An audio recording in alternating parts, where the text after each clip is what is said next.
Well, thank you very much, Simone, for taking the time to join me on this series, the Edgelands Reimagined series for the Trampery. We've been speaking to so many people in the local area on all manner of different things, basically since the start of the year, when the kind of lockdowns were in full swing again, and everything was kind of remote.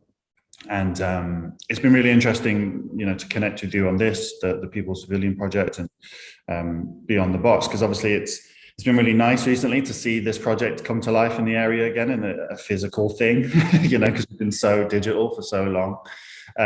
So yeah, obviously Yeah. I'm a big fan of the project and seeing it kind of develop through the different meetings that I heard about it, and now actually seeing it in situ in here east. But for anyone who hasn't seen the project or heard about it at all, like, how would you explain it, and what are the kind of aims, and how have you experienced the project so far? Sure. Yeah. So thanks. Yeah. Thanks for having me on. It's really fun to talk about the project. It was such a great experience. But yeah, basically the People's Pavilion was a initiative or a project that was put on by a consultancy called Beyond the Box, who focus on co-design. And this particular project was designing with the young people in East London. So the first stage of the project, they invited young kind of designers to come on and design the People's Pavilion, which was a structure meant to create a space for young people, designed by young people. And then the second phase of the project was to bring on 10 cultural producers who would come onto the project and then organize a festival within this pavilion. And it was going to be, the purpose of it was that it was a cultural festival. So we had things like music, we had poetry, we had kind of like DJ sets. There was like a lot going on over the course of 10 days. So yeah, there was a lot of young people involved, and the whole purpose was to kind of like take up space as young people, and have the young people of London engage with that as well. Yeah, and I think that's the most exciting thing, I think, for me as an outsider when I heard about it, is especially looking at kind of Hackney Wick, Fish Island, Stratford.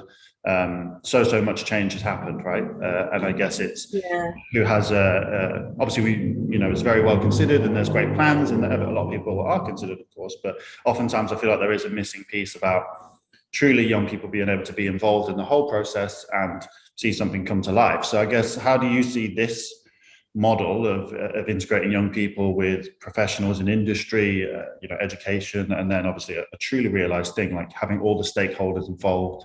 How do you see that as given a kind of better chance for all of those people to connect and create something together for local areas like Hackney Wick, Fish Island, and Stratford?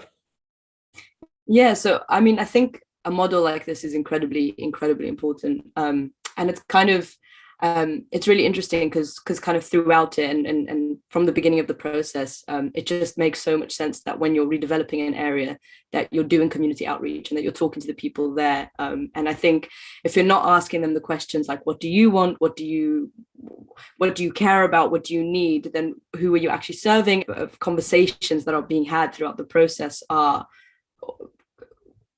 the best way to kind of serve the community, but also kind of in a way subvert things like gentrification, and make sure that every part of it that's being redeveloped is actually, there's a purpose to it and there's an intention. It's not just about kind of making things look nice and bringing money in, but it's also about making the experience better for everyone living there, which I think is the only thing redevelopment should ever take into account, is why are we doing this, rather than just trying to make a profit. Yeah, for sure. And I guess a big part of it, as far as I understood, was the kind of skills workshops and the education side. Obviously, you had incredible industry folks through the company, and then obviously the project itself, on architecture, design, engineering, and I'm sure lots of other things. And that's something that we do a lot here at the Trampery, around skills kind of programs, and it's amazing to kind of see that come together. But how important were those? I don't know how big necessarily the group was as well. Like, how big was the group of young folks who got all of that education, and how important were those sessions for the overall kind of architecture, forgive the pun, of the project overall? Yeah, so I think I'm not completely sure how many in total took on the master classes. I think it might have been kind of over 20, Wow. but I don't have an exact number on that. But yeah, there were quite a few. And then from that process, obviously, then the cultural producers were selected. But the workshops were amazing. It was, for me as well, it was the kind of thing where it was like, I didn't really know this was a role. Like, I didn't know it was something you could do. And first, I didn't even realize cultural producer was like a title. So it was that in itself was just interesting. And then also, it was incredible to kind of hear from these people who are established in the industry, just like how they got there, and just seeing, just kind of hearing about the ins and outs, because that kind of in itself is such a luxury. So many people just had to kind of like learn on the job or just trying to figure things out. And it was so nice to be able to be like, don't do this because I did this. And I guess that's an interesting outcome from it all, right? To see those things that maybe from the outset wasn't exactly what the anticipated things were, that all these kind of individual things which add up to the greater kind of outcomes. But I guess you mentioned that was slightly surprising and interesting. Like, what was some of the, kind of seeing it now in full swing? Obviously, you've had the programming as well as all the development stages. What have been the kind of interesting outcomes and kind of tidbits from the whole process? I think one of the nicest things is kind of, so we worked quite closely with the V&A for one of the projects, kind of seeing the V&A kind of taking that path into working with young people and being like, this is something we actually really care about. And then kind of since the project has ended and the festival has ended, I know that they're kind of working on other projects with young people. And it was so nice that the People's Pavilion could be a part of that and the cultural producers could be a part of that. So that was really great. And then also, on a more personal level, it was really nice to work with a team that is so passionate about something that's so important, and kind of seeing how much you can create from that passion and that drive and that like want to do something that other people care about. And we had some really nice responses from like people who attended the festival, and they just really enjoyed being there or having that space for them. Especially in East, because we took like you mentioned, the rapid changes in East London don't always account for them, and so they were like, we feel like we're a part of something, and it was really nice. That was really nice. Amazing. Yeah, I think it's especially right over the past, I'm kind of losing track of how long we've been, I guess, in this period. More months than I like to understand sometimes.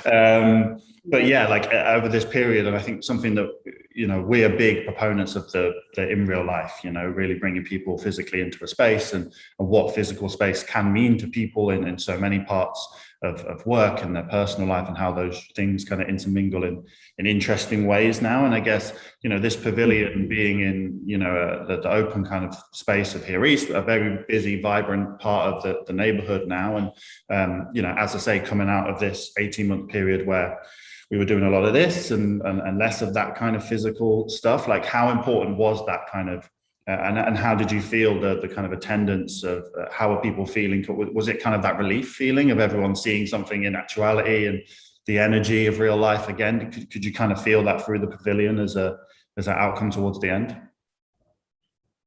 Yeah, I think, for a lot of people, this was like one of their first in-person kind of events. Yeah, which was crazy. I mean, it was definitely something we were aware of during the programming, but it was so strange to actually see that reaction in real life.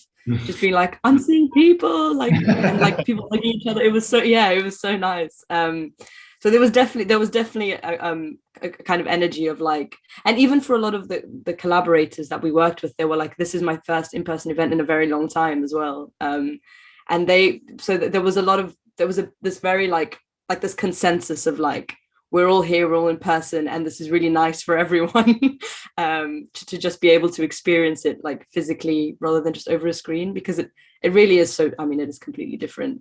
As much as we try and emulate it, it's so different. Yeah, and I think it's, it's interesting. Here East is we have the Gantry at Here East alongside incredible people, as you mentioned, the V&A, who are going to be in there in a couple of years' time or so, and it's the kind of energy. It's funny to think of a development like Here East, kind of, if you think back, 15 years ago, the idea of something like that pre-Olympics in that area just seems so hard to fathom, but now it's completely integrated into the area, right? And but it's interesting to have projects like this, which are, you know, really kind of telling that whole story, and folks and families that have been in the neighborhood for, you know, generations and generations, and what their stake in the neighborhood has changed over over generations to generations. But I think it's been really nice to, you know, walk through that central area and see kind of new life springing out through these structures and through these items. And then obviously the programming again was really great. So it was just, I think, really poignant just to kind of see that in this time. I know that I assume that wasn't planned. It wasn't like, you know, as soon as COVID's been going on for 18 months, we'll do this, you know, but it's just, no, yeah, definitely not. Really yeah, exactly. Sync up in a really interesting way. But I guess, you know, thinking about that Here East location, and, you know, as I say, I did walk past it quite a lot on the way to the Trampery and the Gantry, and just kind of being in the area generally. Like, how important, I guess, for the project do you think that location is? And you know, being alongside those people we've talked about, like the V&A and UCL and Matches Fashion, you know, global companies and schools. Like, how did it feel to be in that space specifically for this project? So Here East was actually a really interesting location for us because so I know for me, what I lived in Hackney Wick for a bit, and I'd obviously seen Here East a lot, but I actually had no clue you could walk through it. I always thought it was kind of like this blocked, like cornered off area. And so when kind of throughout the process, when Neil was like, this is where we're going to have the festival, it's open space, people can just walk through it, that was really surprising to me. And I think Here East has this, because there are so many businesses based there and universities, it has this like quite corporate feel, and can feel like quite inaccessible, especially if you're a young person. You just, I guess it feels like there's not much you can do there, or you can't even go there. So it was really nice to have this juxtaposition of this kind of like semi-corporate environment with kind of this very like young driven project in within that space as well. It was nice to, and I think it's important as well for businesses or spaces like Here East to work with communities as well, to kind of bridge that gap and make it a bit more comfortable for everyone. And I think that's what made the festival so interesting, was that it was bringing those two things together, which is often very difficult and doesn't always happen either. So it was a location. And it's funny to think of that, you know, it's easy for me in the sort of world of being around there to think like, oh, of course it's really accessible. But I remember the same as you, like before we had a space there, I used to see the big sign when I was in Hackney Wick from the train station and just be like, that's probably not something I can just go and walk through. It's like probably, you know. Yeah, exactly. Yeah, so it's funny, like, and how those things could, you know, especially all the work that's happening in the East Bank and, you know, all the development and stuff, like, is there a consideration for how much these spaces feel welcoming, even if they are intended to, and even if they're obviously all trying to bring that energy in? It's working with guys like yourself, right, and or the young folks, and trying to let them know that these spaces are for them and there's opportunity for them there. And is that what you feel like afterwards they kind of saw the space in a new light, do you think? I mean, I think so. I definitely think so. Even at the time, at the festival, we had a few passers-by who were kind of like, what is this? This is different. Like, and people who knew that you could walk through it, but never thought anything really. They were just like intrigued, and I know there were a few, skaters and stuff who used the space at the time, that were just asking us questions about it, and they were kind of engaging quite a lot with it, which made it feel like our purpose was being served. We were there for a reason, and that there were some young people who made use of the space, but weren't fully able to kind of take advantage of the whole of it. I mean, that was one of the great things of the festival, was that we were able to kind of create that. And I hope long term it kind of allows Here East to become more accessible to young people, but I guess we'll have to see. Yeah, true. But I guess it's a really pure aim to have, right? It's about, you know, this whole legacy of the Olympics and the park is this sort of long-term regeneration, and the opportunities that could come from that. It's making sure the opportunities are filtering all the way through the system, right? And it's not just and I think that's what we do a lot with that, with kind of being the sort of the conduit for that stuff, you know, and trying to offer Yeah. opportunities back. But I mean, for me, the project, you know, really, I kind of saw, I don't know if you'd agree, but like it feels like quite a clear statement about, you know, that kind of thing, ownership, you know, young people having an ownership in the area, having a say more, having, you know, through physical spaces as well as, you know, cultural programming, in an area that's undergone such kind of massive change. But I guess from the young people that you worked with specifically on the People's Pavilion, what were the kind of attitudes that you felt about that kind of area? And do you feel like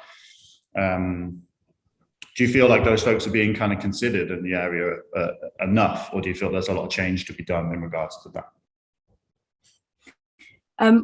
I mean, yeah. So obviously the driving force, as you mentioned, Patrick, of the project was that we wanted young people to take up space. Like we wanted it to be also kind of a space that they're not usually acknowledged in. It's like we're here and we're making use of this. We're in full control, and we want that to be very obvious. So yeah, that definitely was kind of the leading statement of the whole project. And I think as well, it's interesting because I mean, even just in the last year, and specifically Hackney Wick has changed so much. And I remember when I walked, I think it was like earlier just before summer, and there was a Sainsbury's there, and I was like, this is crazy. A Sainsbury's in Hackney Wick. Yeah, it was wild. I wasn't expecting that at all. And then even obviously there's also been loads of bars and pubs and stuff that have grown, and I think that change in itself, where it's becoming a bit more kind of commercial and stuff like that, has meant that young people are not as catered for, I think, because obviously bars and pubs aren't accessible to a lot of young people. They can't just go in and sometimes they're not even allowed in because they're too young. Also, they can't drink. So in terms of that kind of redevelopment, it's not. Yeah, I don't think young people have that much of a say, as much as I think we'd like to. But I think with projects like this, it is changing, and I think it's something that's definitely should be kind of kept up, and people should, especially like businesses and organizations in East London that do have that pull and that do have that influence.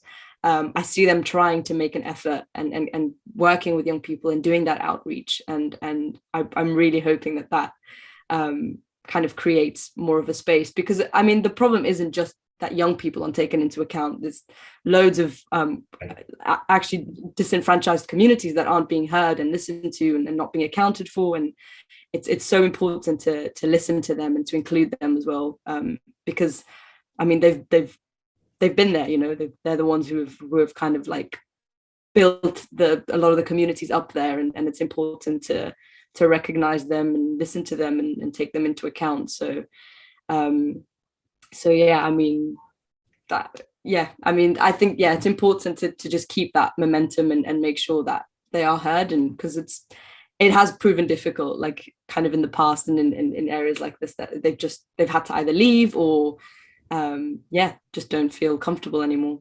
Yeah. And so do you see this, like, I guess looking forward, like this has been a great showcase of the whole process, and I'm sure there's lots of things that maybe, not lots of things, but maybe certain things that now you've learned and you would do differently, and things you could do, you'd like to do again. And obviously you've got a great group now who have worked on this project. Is it something that, we talked at the top of this conversation about it being a model that can be used again, and that's an ambition. Is the idea now to try and find similar projects like there are out in East London where you can do this, or like similar spaces or different spaces? Like, as you talked about different groups, it doesn't have to be young people. There's lots of disenfranchised groups who aren't represented. Like, how do you see the future kind of going for projects like this, and more is there more pavilions the idea, or what's the vision, do you think? So I know particularly Beyond the Box is kind of working on a number of projects, not just in East London, but kind of in other parts of London, where they are working on the redevelopment of communities and areas, taking into account kind of the community and their input.